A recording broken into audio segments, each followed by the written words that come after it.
Abençoemos aqueles que se preocupam conosco, que nos amam, que nos atendem às necessidades.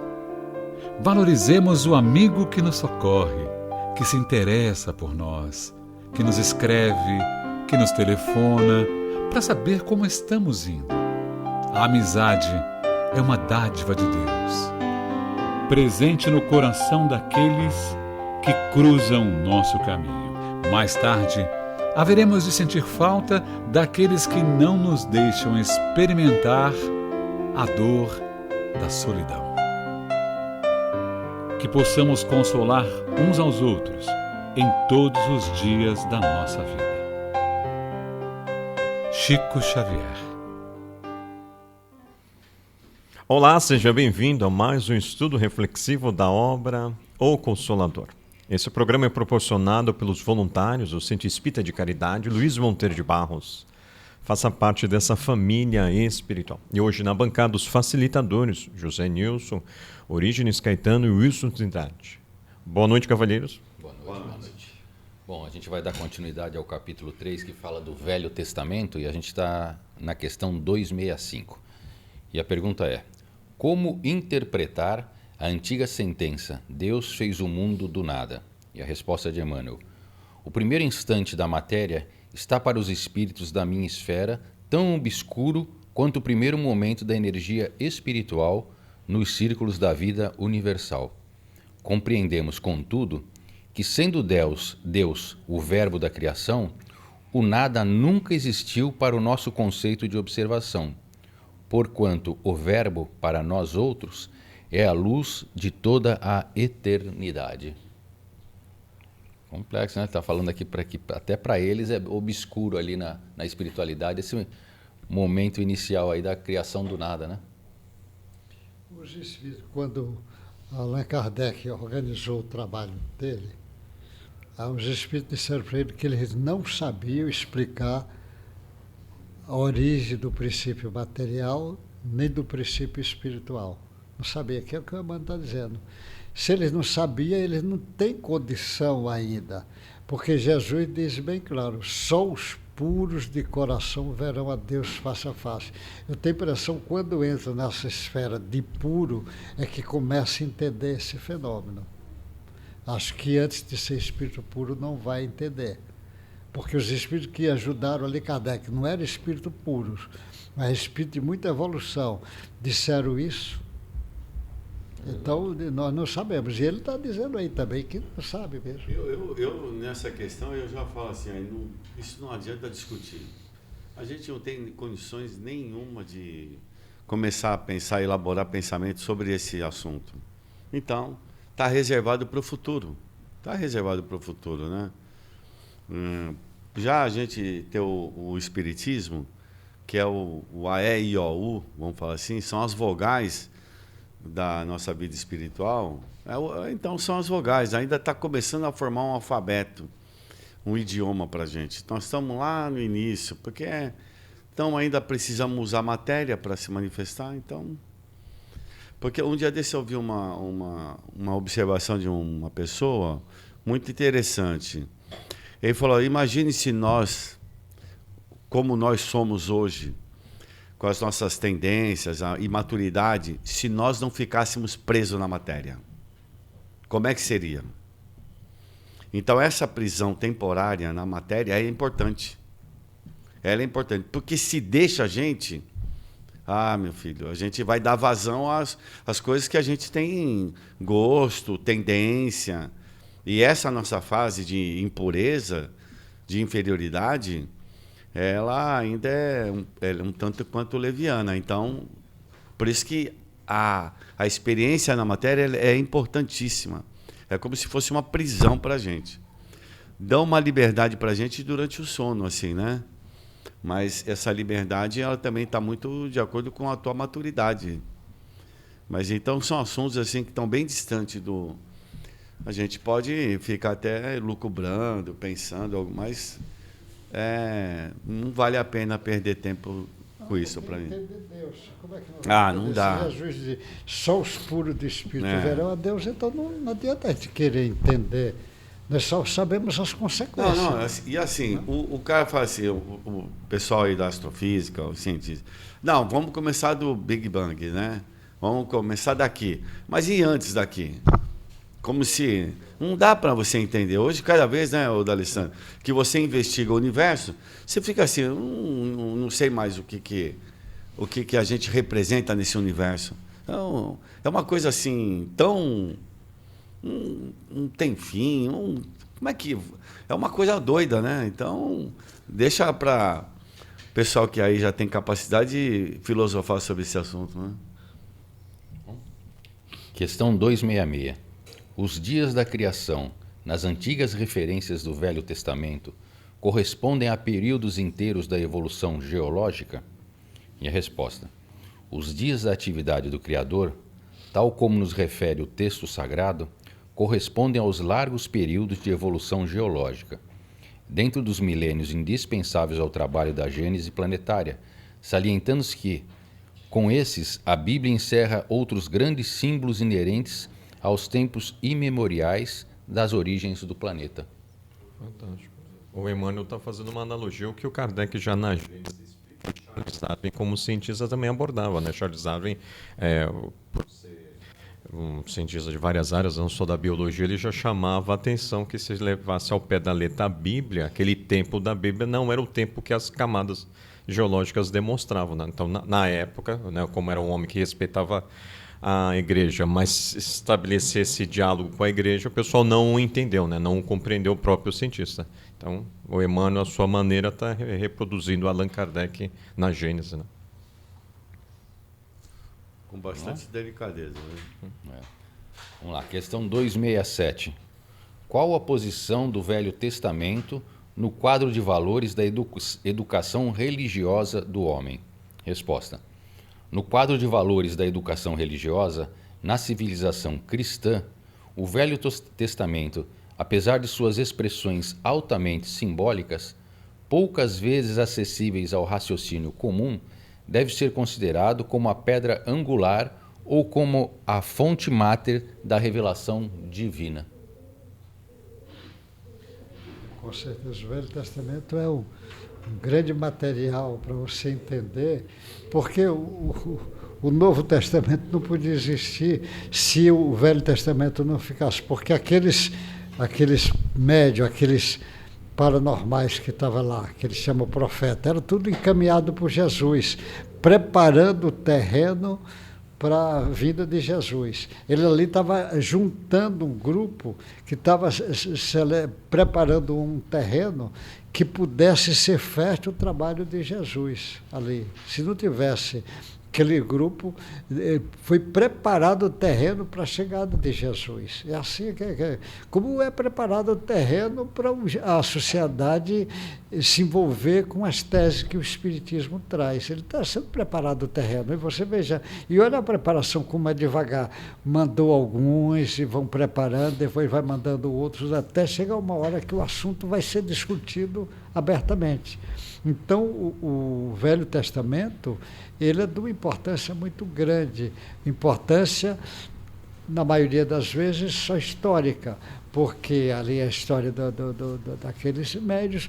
Agora, a partir do instante que chegou Jesus, agora nós temos referencial, já não temos mais que buscar o referencial lá atrás, serve como campo de entendimento profundo, mas o Velho Testamento mostra que a mão de Deus não para de ajudar, que Jesus está no comando do planeta, não é nem desde o início. Inclusive toda a formação do Velho Testamento, mas a formação não só daqueles mestres na Índia, na China, na Grécia Antiga, no Egito, tudo Jesus está por trás. De todos esses mestres, todos esses emissários, é como se estivesse preparando o terreno para a mudança da humanidade. Então, o Velho Testamento, por isso que tem eles falam que os livros de importância aqui tem a cópia do outro lado, os de importância aqui tem lá. E ele entra numa biblioteca, tem um espírito que entra numa grande biblioteca, tem todos esses grandes livros. Aí ele disse que tinha um destaque muito especial para a Bíblia. Esse era um destaque especial. Você vê que é interessante do livro aqui que ele fala do Velho Testamento, que ele tem uma simbologia que ela é de difícil compreensão ainda para nós, né? Porque ela vai trazer símbolos e ela vai suscitar em nós interpretações diversas. Porque a gente vê essas citações do Velho Testamento, às vezes com metáforas que são utilizadas, e as pessoas, alguns fazem interpretações boas de coisas belas que virão, e outros vêm com previsões apocalípticas de destruição, de guerra, porque ele é meio ambíguo. E ele fala aqui que a gente ainda não tem essa capacidade. No Novo Testamento ainda usa bastante metáforas assim também, com simbologia não tão clara para nós entendermos. Mas aí quando vem a terceira revelação, o Espiritismo, já deixa de ser metáfora e ele já explica de uma maneira clara para que abra os horizontes da gente e que a gente tenha um bom entendimento. Tem aquilo, as informações elas vão vindo paulatinamente, de acordo com a nossa capacidade de compreensão, porque não adiantava ele falar ali no Velho Testamento, já pensou se ele já traz as 1000 questões do Livro dos Espíritos no Velho Testamento? Que capacidade aquele povo daquela época teria para ter esse entendimento? Então é isso, são as parábolas de Jesus de forma de metáfora, que cada um entende ali, né? Nascer de novo, né? E o cara lá, mas como eu vou voltar para a barriga da minha mãe, se ele não compreendia, né? Você vê, é ensinamento, é o Sansão dominando um leão e sendo dominado por uma mulher, perdendo o trabalho dele com a mulher. Você ensina o José sendo vendido pelos irmãos e depois ele vai ajudar os próprios irmãos ele vai trazendo um bocado de ensinamento muito interessante. O Moisés vai lá e vem e vai governar de novo, comandar tudo. Então eles vão trabalhando, em cima dessas metáforas, é muito interessante. Não é? Você vê, o cara que dominou um leão, ele é dominado por uma mulher. Que na realidade é uma simbologia que acontece isso. Quantos chefes de Estado que dominam o Estado todo e uma mulher às vezes faz ele fazer uma guerra? É verdade. Bom, a gente terminou essa parte do Velho Testamento, a gente vai entrar agora no item 1.2, que vai falar sobre a lei. Aí vai entrar nos 10 mandamentos, né? Então, questão 268. Os 10 mandamentos recebidos por Moisés no Sinai, base de toda a justiça até hoje no mundo, foram alterados pelas seitas religiosas? E a resposta: as seitas religiosas de todos os tempos, pela influenciação de seus sacerdotes, procuram modificar os textos sagrados. Todavia, apesar das alterações transitórias, os 10 mandamentos, transmitidos à terra por intermédio de Moisés, voltam sempre a ressurgir na sua pureza primitiva, como base de todo o direito no mundo, sustentáculo de todos os códigos da justiça terrestre. Fantástico, né? Moisés abre o caminho para mostrar um Deus de amor, o único, né? Mas ele tem que estabelecer regras, né? Para Jesus depois relembrar a importância desse Deus de amor. Né? Se ele fala aqui de pureza primitiva dos 10 mandamentos, porque ele não aprofunda, ele traz só o mandamento simples, né? Amai pai e mãe, não cobiçar a mulher do próximo, não matarás, não roubarás. Então ele traz a citação sucinta, sem uma explicação profunda, sem história, sem comentários como Kardec faz no Livro dos Espíritos ali, na visão dele de quando era trazido qualquer assunto. Então ele traz ali a base para que o povo precisava naquela época. Não matarás, não roubarás, mas ele não se aprofunda, porque não era chegado o tempo ainda. Né? Então não é que nem... O legislador, ele é o legislador da Terra. Ele traz os 10 mandamentos, que é um fenômeno mediúnico, Moisés, psicografia aquilo, porque foi escrito lá. E o que acontece?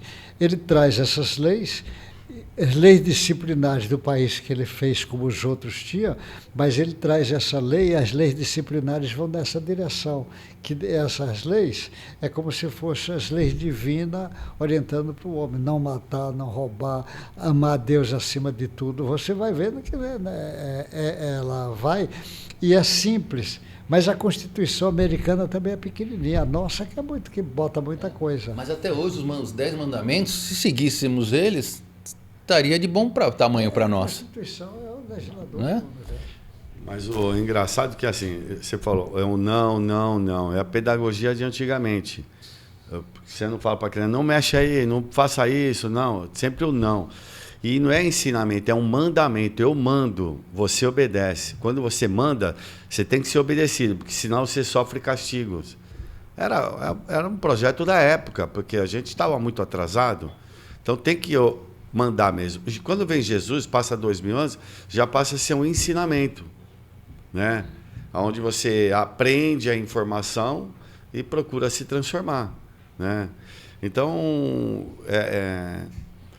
é importante esse dado histórico aí do Antigo Testamento, porque é o nosso começo de querer ser civilizado, né, de uma forma melhor, porque viver em sociedade, em comunidade. Aí vem Moisés, vai dar mais de 600 leis aí para poder organizar essa sociedade. Mas, né? Leis disciplinares. Leis disciplinares. Então, assim, eu vejo assim, é mandamento porque tinha que mandar, tinha que obedecer mesmo. Porque senão tinha aquela questão do castigo, céu e inferno, né? Que... Olho por olho, dente por dente, né? Agora você vê, ele trouxe os 10 mandamentos, que é mediúnico. E Jesus chega e diz, todas as leis estão nesses dois. Amar a Deus acima de tudo e o próximo como você mesmo. Jesus já está dizendo que resume os 10 nessas dois. E Jesus diz, e eu lhes dou mais um, que ele dá. Amai-vos uns aos outros como eu vos amei. Quer dizer, ele coloca amar Deus acima de tudo, o próximo como se fosse si mesmo, e é para amar como Jesus amou. Ou seja, nós temos que amar, não é com o amor nosso. O amor nosso é pequenininho. Tem que amar com o amor de Jesus. Realmente, se a pessoa amar o outro com o amor de Jesus, e fazendo com o próximo o que quer que faça com você mesmo, e amando a Deus, realmente tudo vai, porque não vai precisar mais de não matar, não roubar, esses dois. É porque ele causava espanto, né? O próprio Pedro não aceitava quando ele chama o cobrador de impostos para caminhar com ele, quando ele traz a mulher adúltera. Pô, mestre, tu tá maluco trazer esse pessoal para andar com a gente, cobrador de impostos, né? E dentro da sociedade ainda é hoje como mesmo se ele assim. fosse uma flor, né? É, o preconceito mesmo, o preconceito ainda de raça, de cor, de religião, de credo político. A gente ainda tem isso. Por isso que ele traz essa mensagem realmente, né? Mas eu gostei dessa... Eu não tinha pensado ainda por esse prisma que você falou, Caetano. 10, são ordens mesmo, é mandamento, não, negatividade. Falando para a criança, não faz. E a gente, às vezes, verdade, usa essa pedagogia hoje em dia, por isso que ela mudou. Porque, mais ou menos a história, de cada 2000 anos, a gente recebe informações, são as revelações. Moisés é quase 4000 anos atrás, Jesus em 2000, vem o Espiritismo depois, quase 2000 também. É mais ou menos esse período que a gente tem inovações aí, reflexões profundas para fazer, né? Que Deus envia através dos Espíritos, né? Então, talvez o próximo aí, daqui um tempo, a gente vai receber, ou a gente vai produzir informações mais preciosas. Né? Não, mas você vê, a gente está nessa ordem de não, não, não. Mas aí vem a terceira revelação e te mostra o livre-arbítrio. Você tem o não, mas você tem o sim, você tem a tua forma de fazer do teu jeito com a tua lei de ação e reação. É com você. É com você. Já suscita uma descoberta, né, uma reflexão diferenciada daquele não, não, não. Onde você tem a oportunidade de fazer as tuas escolhas, mas já sabendo que essas escolhas vão ter consequências diversas de acordo com a tua... E o importante é quando você faz a escolha errada, e aí você percebe que ela é errada. Porque às vezes, enquanto você não percebe que ela é errada, você continua ainda fazendo. Então, aí por isso que a escolha errada, quando você tem ciência disso, ela te judia muito. Porque você já tem maturidade para não cometê-la. E aí ela judia de você. E aí você precisa, preciso reparar. Agora eu preciso reparar. É ir para ação, né? Reparação. Reparar, a ação de reparar, né? Isso aí. Vamos lá. Questão 269. Como entender a palavra do Velho Testamento quando nos diz que Deus falou a Moisés no Sinai? Resposta. Estais atualmente em condições de compreender que Moisés trazia consigo as mais elevadas faculdades mediúnicas, apesar de suas características de legislador humano. É inconcebível que o grande missionário dos judeus e da humanidade pudesse ouvir o Espírito de Deus. Estais, porém, habilitados a compreender agora que a lei ou a base da lei, nos 10 mandamentos, foi-lhe ditada pelos emissários de Jesus, porquanto todos os movimentos de evolução material e espiritual do orbe se processam como até hoje se processam, sob o seu augusto e misericordioso patrocínio. Fantástico, o que o senhor José Nilson acabou de salientar, né? Ele tinha faculdades mediúnicas, né? O Moisés tem uma nobre responsabilidade não só pelo povo judeu, o Emmanuel recorda, é judeu e todos os habitantes da terra. E Emmanuel, depois no livro Paulo Estevam, é que vai dar essa dica. O Espírito Santo é essa legiões de espíritos superiores que auxiliam Cristo na implantação do reino de Deus na Terra, desde o início da formação. Então, com certeza, Moisés é dessa equipe do Espírito Santo, como está no livro Paulo Estevam. Porque você vê, olha quanto tempo demorou. Agora a gente, espírito aí bem atrasadinho, estamos recebendo todas as técnicas, informações, mecanismos de mediunidade, mas esse cara já exerceu e cumpriu com o dever dele. Você imagina o cajado dele virou uma cobra, não sei o que acontece, tanta coisa acontece pela sua ordem, vamos falar assim, porque estava ali, estava junto dessa espiritualidade superior, né? E sem informações, a gente tem muita informação. Homens de pouca fé, né? A gente tem muita informação. E ele lá deve ser espíritos aí de alta hierarquia que vieram trazer estabelecer, imagine só, a crença num Deus único, né? Porque ele está lá ali na nação, a ideia do Deus único, é ele que coordenar aquilo. E dali espalhar para o mundo todo. Então ali tinha uma importância espiritual muito grande. Ele a proteção dele em cima, a mediunidade do Moisés é muito fantástico. É muito, porque ele dizia para o cara, ou você deixa o povo sair, ou vai aparecer gafanhoto amanhã. Quer dizer, um médium dizia um negócio desse, se não der certo, ele está desmoralizado, o médium. Olha a segurança do médium. E ainda acho que a gente ainda vai espiritualmente poder ver essas cenas. E um dia até vai conhecer, né, esse personagem aí. Porque deve ser uma coisa extraordinária. Porque são coisas que a gente está levando muito tempo para aprender. E esse cara já estava ensinando lá. Sem nenhuma instrução formal aqui, que nem a gente tem. Né? E a importância dele, você vê do tabu, quem é que aparece? Moisés e Elias, o legislador e o médium. O Elias era o médium também, porque o Elias ali discutindo com a turma do Baal, para os caras, botou o boi lá para adorar, para fazer fogo. E os caras ficaram 400 caras em prece e não saía. Ele esperou. Quando chegou a hora dele, ele manda jogar água em cima do boi. E pede o fogo e o fogo vem para o boi. Quer dizer, olha a mediunidade desse cara. Então aparece Moisés e Elias. Esses dois devem ter uma importância nesse trabalho de Jesus, é muito grande. Um como mau legislador e o outro como mau médium. Deve ser uma coisa...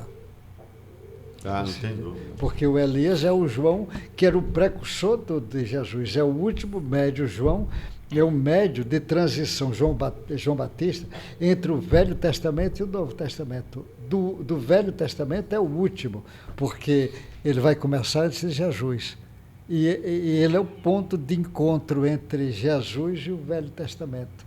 Ele é a ponte que liga. Ele deve ter uma importância muito grande. Vai falar isso agora na próxima, um pouco sobre isso. Olha só a próxima. 270. Apesar de suas expressões tão humanas, Moisés veio ao mundo como um missionário divino? Resposta. Examinando-se os seus atos enérgicos de homem, há a considerar as características da época em que se verificou a grande tarefa do missionário hebreu, legítimo emissário do plano superior, para entregar ao mundo terrestre a grande e sublime mensagem da primeira revelação. Com expressões diversas, o grande enviado não poderia dar conta exata das suas preciosas obrigações, em face da humanidade ignorante e materialista. Ele fala que ele era obrigado a ter uma posição bem enérgica, né? Porque se a gente vê as características de personalidade do Moisés, Ele era um cara que não dialogava muito assim, num termo de vamos conversar, você não prefere fazer assim? Não, é que nem você falou. Ele chegar lá e impunha, você tem que fazer isso porque os caras não teimosos. O João Batista era um louco no deserto, gritando para tudo quanto é canto. Parecia um doido, mas é assim, vai fazer o quê? Porque ninguém ouvia. E assim, deve gerar uma, entre aspas, não é uma rebeldia, uma inconformidade. Porque, assim, são coisas tão óbvias para essas pessoas, tão óbvias, como vocês não enxergam, né? Vamos falar assim. E era um meio muito bruto ainda, né? A nossa convivência ali, né? Você imagina, às vezes, a agonia de um espírito desse que tem uma consciência, vamos pegar Jesus, né? E tá no meio de pessoas que, para ele, assim, é um argumento tão simples, tão fácil de ver, é uma luz tão grande, e a grande turba, o grande povo à sua volta não tem essa percepção, então deve ser difícil.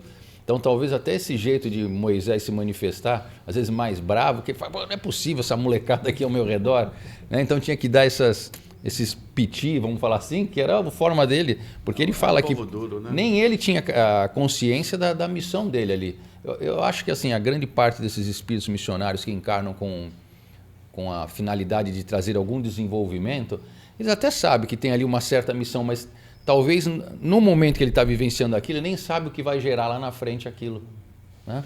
E a importância do Evangelho para ser a primeira revelação, o Jesus a segunda e o Espiritismo a terceira, olha como a sociedade não tem ideia da importância do Espiritismo. Eles colocam o Espiritismo numa sequência aí, ó. Moisés, Jesus e o Espiritismo. É só 3. Para o planeta inteiro, 3 revelações. É uma coisa de uma importância imensa para o mundo espiritual. Mas sabe uma coisa que eu me lembro agora? Aqui tu fala que Moisés foi a primeira quando trouxe, mas eu estou me lembrando que na época dos faraós do Egito, o Akhenaton, o faraó Akhenaton, ele foi o primeiro que trouxe o monoteísmo. Porque até o reinado dele, no Egito se adorava vários deuses, meio homem, meio animal, né? O chacal, ali, o jacaré. E quando ele vem, ele não é bem visto por todos porque ele quer implantar Atom, que é um deus único, deus sol. Então já era uma transformação grande e o pessoal lá não aceitava. Então assim, eu também vejo ali, 3.000 anos antes quase, Contribuído. essa contribuição mas já Moisés é que vem Deus mesmo, único é Moisés. Ele pega a ideia, está solta, mas ele junta ali tudo na nação. Por isso que ele tinha que ser duro. Como é que vai juntar ali numa nação? Agora, porque uma pessoa porque veio nas costas de um homem, que nem as 2 revelações, a outra já não, o Espiritismo não. Vem nas costas dele, porque para você colocar isso aí não deve ser nada fácil. Mas depois dele, vem um bocado de cara que vai conservar essa ideia, vai preservar essa ideia, vai fortalecer essa ideia. Aí vai vir um bocado de gente pelo mundo espalhado, que senão, né?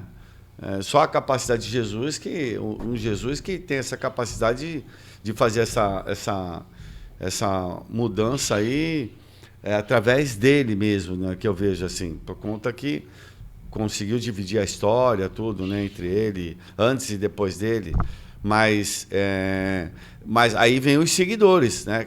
Ele está formando o seguidor dele, né? Convidou lá 12 pessoas, depois foi mais. Então, a capacidade deve ser extraordinária desses personagens, né? E para outros encarnarem, falam, não, eu vou seguir essa linha filosófica, essa linha de conduta, e sustentar num mundo tão controverso. Também são pessoas aí, que nem você está falando desse espírito aí, bastante peculiar, próprio dele, né? Vamos lá, questão 271. Moisés transmitiu ao mundo a lei definitiva? E a resposta: o profeta de Israel deu à terra as bases da lei divina e imutável, mas não toda a lei integral e definitiva.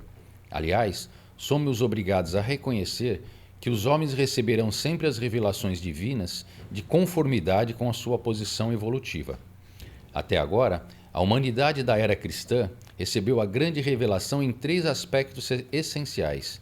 Moisés trouxe a missão da justiça, o Evangelho, a revelação insuperável do amor, e o Espiritismo, em sua feição de cristianismo redivivo, traz, por sua vez, a sublime tarefa da verdade. No centro das 3 revelações encontra-se Jesus Cristo, como fundamento de toda a luz e de toda a sabedoria. É que com o amor, a lei manifestou-se na terra no seu esplendor máximo. A justiça e a verdade nada mais são do que os instrumentos divinos da sua exteriorização, com aquele Cordeiro de Deus, alma de redenção de toda a humanidade. A justiça, portanto, lhe aplainou os caminhos, e a verdade, conseguintemente, esclarece os seus divinos ensinamentos. Eis porque, com o Espiritismo simbolizando a 3ª revelação da lei, o homem terreno se prepara, aguardando as sublimadas realizações do seu futuro espiritual nos milênios por vindouros. Bonito, né? Então é quando a gente adentrar aí no reino angelical, né? A gente está se aperfeiçoando para se humanizar. O grau máximo da humanização, baseado no Emmanuel e no Livro dos Espíritos, são os espíritos superiores. Aí, próximo patamar já é o dos espíritos, como o Sr. José Nilson lembrou, dos espíritos puros, aqueles que já têm a sensibilidade de sentir e ver Deus, né? Então o Emmanuel está dando de, vai vir cada vez mais revelações, né? Bonito. Isso é legal. Eu queria que o senhor explicasse melhor para a gente aqui. Ele fala, Moisés trouxe a justiça, o Evangelho trouxe o amor e o Espiritismo trouxe a verdade. Você vê como olha como é que coisa fantástica ele coloca, tudo numa sequência. Porque Moisés, ele traz a lei, por isso que ele é o legislador. Ele tem que passar a fazer desse jeito, tem os 10 mandamentos lá para usar. Não pode adorar outro Deus, senão ele é duro. Ele vem agora mesmo duro. Jesus já vem o amor. E o Espiritismo, ele agora dá para explicar a verdade, porque ele vai explicar Jesus e dá para explicar o próprio Moisés como médium. Porque o que acontece? O Espiritismo chega na época que a ciência já chega para poder esclarecer. Mas tanto Moisés aponta para Jesus, como o Espiritismo aponta a Jesus. Jesus é o centro. Porque o Espiritismo aponta a Jesus é o modelo.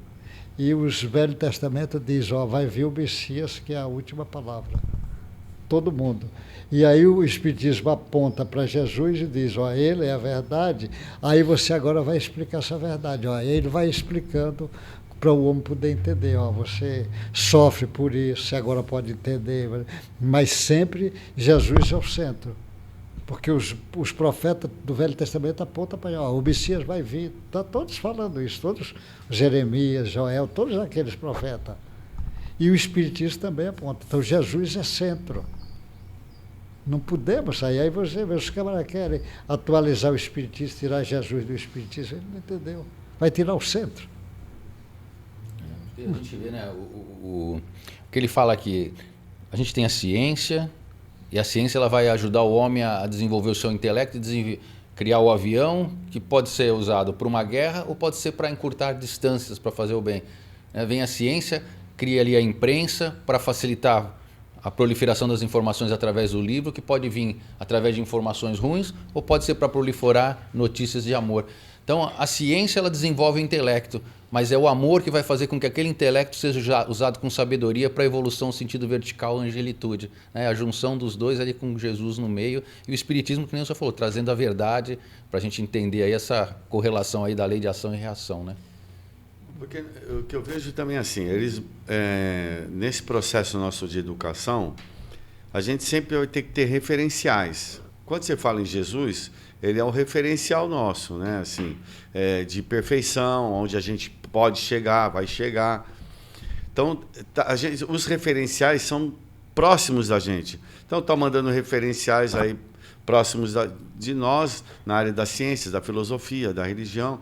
São pessoas que você vai se espelhando. Você vai chegar lá naquele referencial maior. Mas esses referenciais, assim, estão sobre a carga de pessoas. Para que se você não tiver esse referencial em cima de pessoas, fica meio perdido. Por exemplo, vamos pegar um referencial divino. Para nós é complicado referenciar a perfeição. A gente não consegue entender essa perfeição. A gente tem ideia, assim, né? Algumas ideias.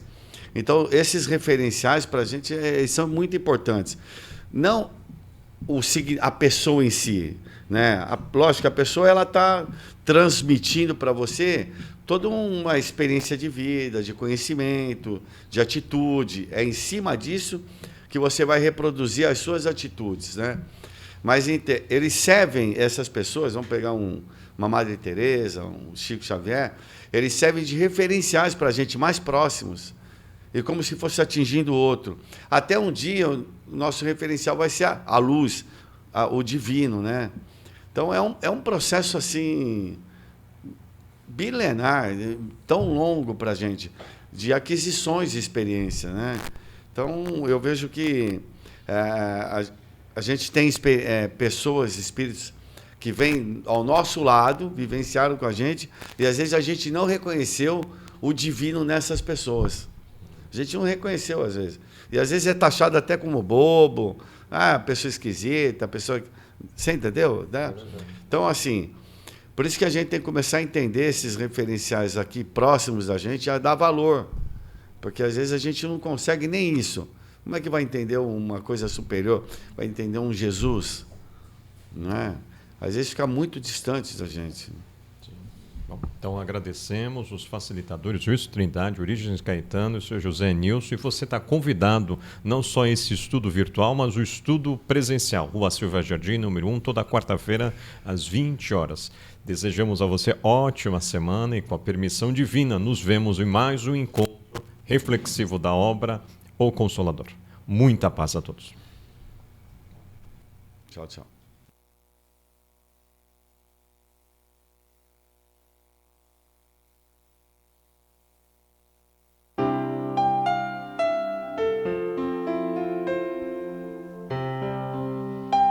Abençoemos aqueles que se preocupam conosco, que nos amam, que nos atendem às necessidades.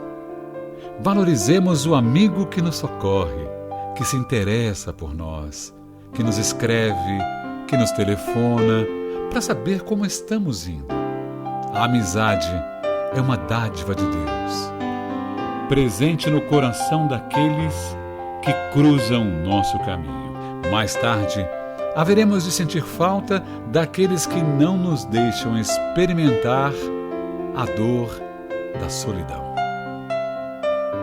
Que possamos consolar uns aos outros em todos os dias da nossa vida. Chico Xavier.